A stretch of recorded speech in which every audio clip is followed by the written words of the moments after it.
Hey guys, so today you and I are going to talk about jerks. So let's get into it. So the question in question was, Frederick, do you often see brilliant jerks have their way in many software engineering companies? Well, I'm not sure how we will define a jerk, but I see, I do see that it's very difficult for you, at least in my part of the world, to make a bad attitude fly in an IT organization. There are people absolutely who can make it work, but they usually sit very loose in many areas. Sometimes they're in a position of power or something like that, where it's difficult to deal with them. But the people that usually go unchecked are well, the most common thing I see is that people who think they are smarter than they are, and have a lot of ideas in an environment where most people are apathetic and don't give a shit about what you do, they usually get their way in engineering companies. It's not that I do meet people who have a bad attitude and sort of look at themselves as a little bit better, a little bit more elitist and so forth, and you can work in toxic work environments and so forth. It's just that like, I've worked with many of my coworkers on this topic, and there's a few companies where this has been an issue, where they have complained that other teams are toxic, or they don't really care, or like they are not very helpful, especially when you have dependencies and so forth. And so the thing is that that does happen, and it's like I can basically promise you, if you work for long enough, you're gonna start seeing. I think that it's gonna at some point resonate with you that if you have other parties involved in your work process, it's very difficult for you to usually collaborate across teams or across organizations. And a lot of resentment gets built between people when they don't work, quote unquote, in the same team.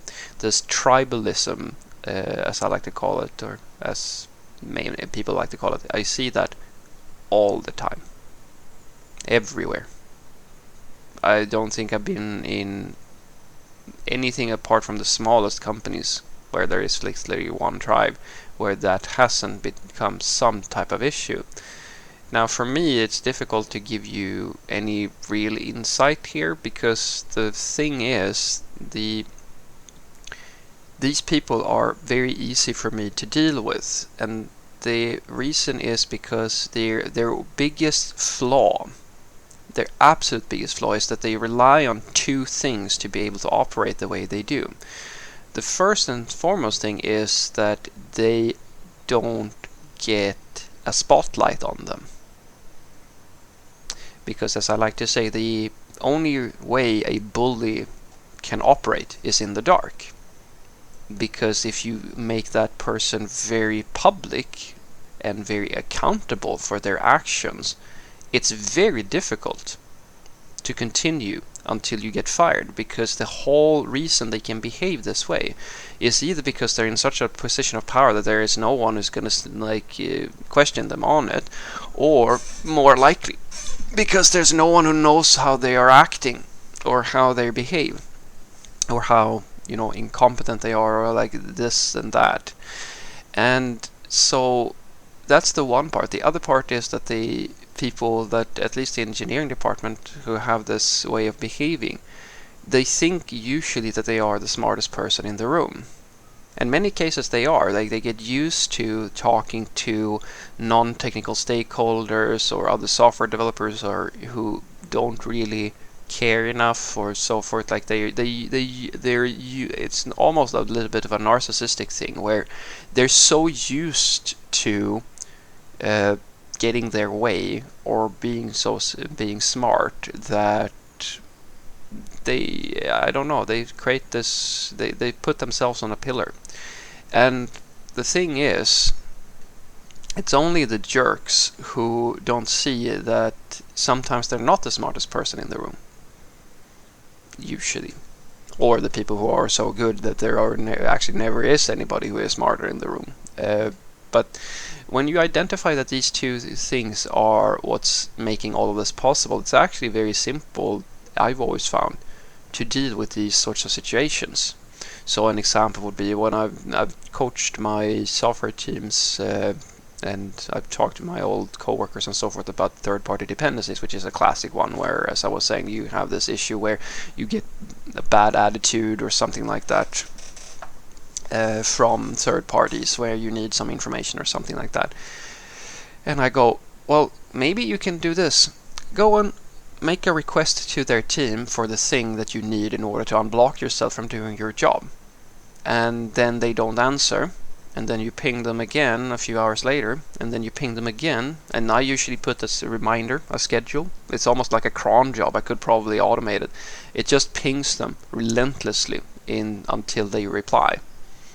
And usually when they don't reply, it is not because they're not there, it is because they don't give a shit. And then you basically just, maybe after 2 or 3 attempts, you just say, you block your story. And then you move on with your day and you go and do something else. You start working on the next story. And it doesn't matter if it's a high-stakes story or not. Like, it could be the most important thing in the entire universe. Because what's now happening is that your PO is going to come to you and say, whoa, why is this blocked? And then you just very politely smile, oh, I'm sorry, I need this and that from that team, but they don't seem to be replying, so I don't really know how to move forward. And now you just escalated the problem.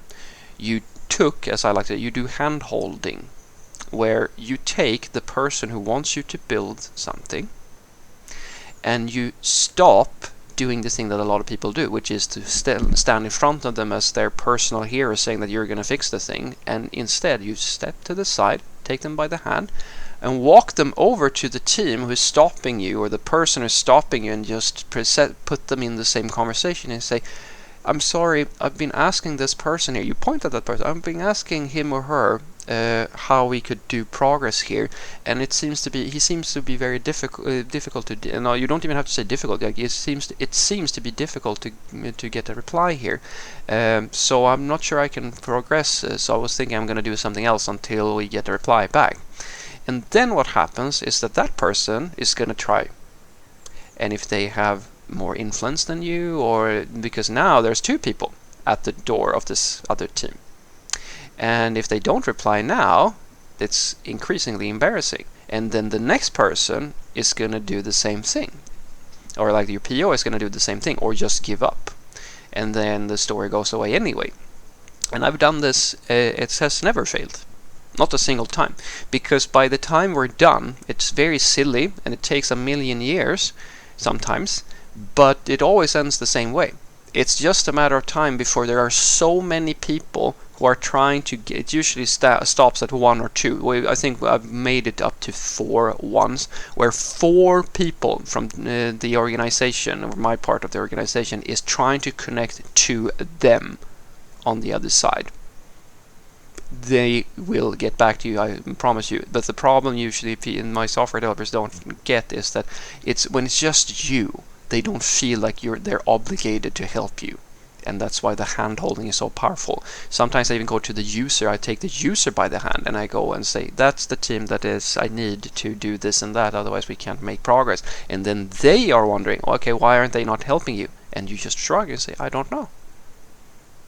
That is a very powerful technique. The other one that I suggest to you is when you're dealing with someone who is very used to being the smartest person in the room, and that is to play a little bit dumb. I like to say that to my team as well. Just play dumb. Don't try to be outsmart them or anything like that. Just ask them questions related to their solutions or their choices that they have made, and then when you get good at spotting, if you are really truly smart enough to see that these things are not so good or like they're not going to work out, ask them the sort of questions where it gets very difficult for them to answer them with a straight face. Because if you attack them, you create a conflict. And if you ask stupid questions where they haven't really thought about this, you don't get them into aggression mode. You instead get them to try to explain and motivate why they think or do the things that they do. And yeah, ideally you'd want to do that in front of people, because it always goes from arrogant speech to stuttering and a lot of and awing, yeah, and then they start rambling and falling over themselves because trying to save face, and they lose that magical thing that they, which is, I've told other people this, I've told you guys this before, guys. Do not get into the habit of feeling good about being the smartest person or the person who delivers the quickest or so forth, because when you build up that arrogance or like that prestige around you, you get very territorial and very aggressive when someone is making you seem like you don't know what you're doing. And when you build up a reputation of always being the smartest or the most opinionated, etc., etc. It's like that movie White Guys Can't Jump, when Wesley Snipes gets schooled by this, like, I can't remember his name now, but because you have made yourself so arrogant and so publicly the best or so forth, now it's gonna hurt to fail. And a lot of very smart people can't deal with this, so they go aggressive instead, and they try to defend their ego. And it's so easy to kill this if you know how to ask silly questions, or questions that are actually, they're not stupid. You just wrap them in ignorance or something very benign, and when someone tries to answer them in front of other people, you don't have to say anything, because the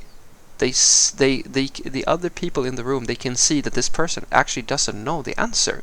Because they lose their confidence in front of everyone.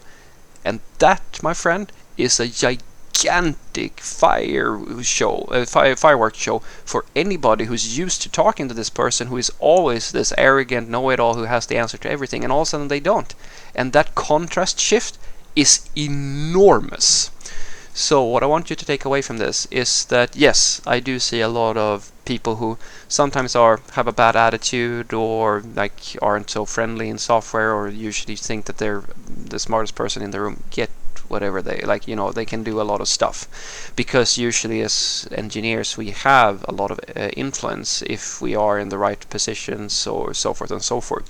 And I've always found that it's difficult for teams to deal with people like that, but me personally, I don't really have much problems dealing with people like this, because I know where their strength comes from. And as long as you can keep your cool, it's usually very easy. I like to tell people that if you don't emotionally invest and engage with this person, you just look at them, as I like to say, I do this thing for myself. I mentally picture a wall of smoke. Now, I can't punch through the smoke, because that might crush. It might be something on the other side that might crush my knuckles. So I have to just put my hand and very gently just push it right through. And if there's something there that's going to stop me, then I just give up and I go and do the next thing, because unfortunately you can't force things that will not move your way. But the way that it's very easy for you to make a real difference is, as I said, highlight the problem. If someone isn't replying to you, or someone's blocking you, or saying no, or so forth and so forth, remember, a bully can only sustain bullying as long as the public accepts that it is happening. And that means if it's just you and that person dealing with the problem, then they're going to be able to stop you, because you need them to do something, or like they're stopping you from doing something. And now all you have to do is to take the person who wants you to do the thing and go and say, yeah, sorry, I can't do it. And they go, why? Because of that person. And then you move them into the conversation. All of a sudden there's 2 people now at their door, and then 3, and then 4, and then 1,000,000. Because no one who has an illogical reason or like something like that for blocking people like this or behaving like this will be able to withstand that many people watching them at the same time.